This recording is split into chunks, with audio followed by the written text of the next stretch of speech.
देखिए, लोगों का उम्मीद तो लगातार चलते आ रहा था और जितने भी हमारे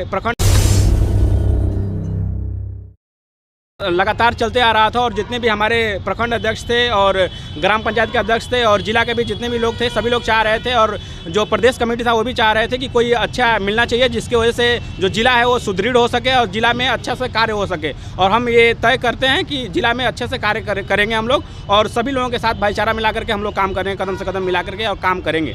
किस तरह से काम करना चाहेंगे आप? हम लोग काम ये करना चाहते हैं, जैसे सभी लोगों को पता तीन ही चीज़ मूल ज़रूरतें हमारी होती हैं, रोटी, कपड़ा और मकान। तो जिस समाज में आज भी हमारे समाज में अगर देखा जाए, दलितों के समाज में देखा जाए या सौर समाज में जहाँ भी अगर जिसके पास रोटी का दिक्कत होगा, जिसको कपड़ा की दिक्कत हो या मकान, यानी कहने का मतलब जिसका छत नहीं होगा उसे छत दिलाने का भी हम लोग काम करेंगे। और हर घर में हम लोग ये चाहेंगे कि एक नौकरी हो, तभी जाकर के इस देश का उत्थान हो सकता है। तभी हम लोग समझ सकते हैं कि ये जो देश है ये सभी दलों के लिए होगा, ये देश जो है ये सभी धर्मों के लिए होगा, ये देश जो है सभी लोगों के लिए समान होगा।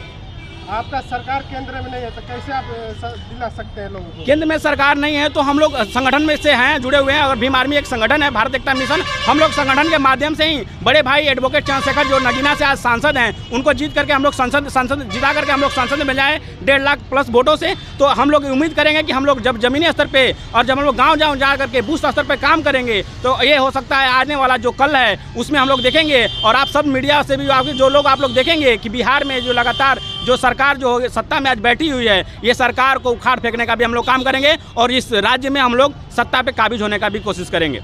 लगातार ओबीसी, एससी, एसटी के लोग कुंभ नहाने जा रहे हैं, इसमें क्या कहना चाहेंगे आप? देखिए, ये तो धर्म की बात है और कुंभ की बात अगर करें तो किसी को भी आदमी कहता है, बड़े बड़े भाई हमारे एडवोकेट चंद्रशेखर जी ने कहा था ना कि जो कुंभ जाते हैं वो पाप धोने के लिए जाते हैं, उस पर लोग बहुत बड़ा व्यंग कसे थे लोग। तो सही बात है, कबीर ने एक कहावत कहा था कि मलमल धोए शरीर का गया न मन का मैल, नहाए गंगा गोमती रहे बैल का बैल। तो कबीर जी तो ये भी बातें की है। जिस हिसाब से अगर बात करें कि चंद्रशेखर पे इतना विरोध लोग किया तो लोगों को ये भी समझना चाहिए कि कबीर भी तो हमारे जाति के नेता है, लेकिन कबीर भी तो ये बातें कहे तो उनकी भी बातों को तो सोचना चाहिए कि लोगों ने क्या क्या स्पष्ट उन्होंने साफ से पहले कर दिया है। ये आज कहने की बात नहीं है कि लोग पाप धोने के लिए जाते हैं। अगर इतना ही स्वच्छ होता है तो पाप अगर आदमी करता है तो मन से करता है, मन करता है पाप, न कि शरीर करता है। और पानी जो होता है, जो गंगा का जो जल है, वो सिर्फ शरीर को धोता है, न कि पाप को धोने का काम करता है, न मन को धोने का काम करता है। लोग अधिकांश करके लोग कुंभ नहाने का अधिकांश करके मौत हो गई, इस पे क्या कहेंगे? देखिए, ये तो पहले ही बताया गया है कि देखिए भाई, आप लोग अपने हक अधिकार को समझो। आज भी लोग जो है धर्म का चोला मतलब ओढ़ करके बैठे हुए हैं और ये धर्म का जो इस तरह पाखंडवाद जो चलते रहेगा, जब तक हमारे देश में लोग समझेंगे नहीं तब तक इसी तरह पूजा पाठ में चलते रहेंगे लोग और पूजा पाठ करते रहेंगे। क्योंकि पूजा का मतलब होता है पू से पूरा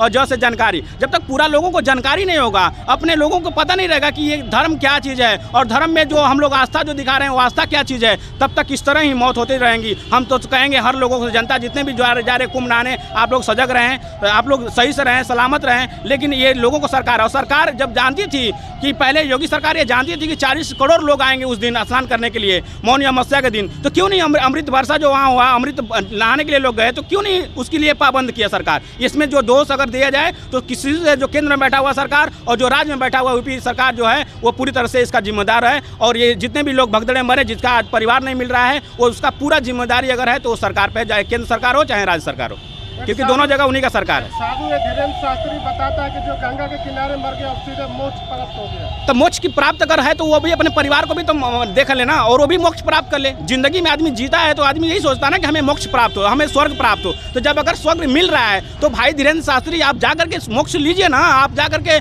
स्वर्ग तो भोगिए तो सही। आप क्यों इस जाल में पड़े हुए हैं, क्यों इस महाजाल में पड़े हुए हैं, क्यों इस बंधन में पड़े हुए हैं? इस बंधन को तोड़िए और सीधे ये जो चंदा और हर जगह जाकर जो भक्ति भाव करने की जो जगह है, आप जा करके मोक्ष प्राप्त कर लीजिए। हम तो यही चाहेंगे कि आप भी जाइए गंगा में, जैसे और लोगों की माँ और बहनें और पिताजी यहाँ से चले गए, उस तरह आप भी जाकर के वहाँ गंगा में स्नान करिए और आप भी मोक्ष प्राप्त कर लीजिए। आप युवा नेता हैं, युवा के लिए क्या कहना चाहेंगे? युवा लोगों के लिए यही मैं संदेश देना चाहता हूँ कि युवा लोग हमारे साथ जुड़े और हम लोग मिल करके हमारे इस जिले में, कैमूर जिला में अगर जो भी घटनाएं हो रही हैं या जो भी अगर अत्याचार हो रहा है या जो भी अगर अन्याय और भी जो बढ़ते जा रहा है, चाहे किसी भी पुलिस प्रशासन हो, चाहे कहीं भी अगर प्रॉब्लम हो रहा है, या जैसे मूर्तियाँ तोड़ी जा रही हैं लगातार, या किसी का दिन दहाड़े हत्या किया जाता है, बहन बेटियों का रेप जो किया जा रहा है, इस सब को हम लोग सही करेंगे, सुदृढ़ करेंगे और हम लोग मिल करके सभी भाइयों के साथ अगर हम लोग का एकता रहेगा तो ये बल दिखाने का काम करेंगे और सरकार को भी हम लोग झुकाने पे तत्पर कर देंगे, मजबूर कर देंगे। सर, आज आपको जिला अध्यक्ष के पद से देखा गया, बहुत सारे लोग भी कमेंट करके बता रहे थे कि बधाई दे रहे थे, जी जी। तो सर क्या खड़े उतर पाएंगे सर जिला में? सबसे पहले तो ये बात आपने पूछा इसके लिए थैंक यू। और मैं सर जितने भी सोशल मीडिया से कॉल से मुझे जितने लोग बधाई दिए हैं उन सबको मैं हाथ जोड़ के आभारी प्रकट करता हूं। और मैं ये घोषणा करता हूं कि मैं जो वो लोग चाह रहे थे, जो लोगों का सोच था, उस सोच पे हम खरा उतरने की कोशिश करेंगे। 100% अपना देने की कोशिश करूँगा और उसमें हमारे जितने भी लोग हैं वो सभी लोग साथ देंगे। जी, आपका कोई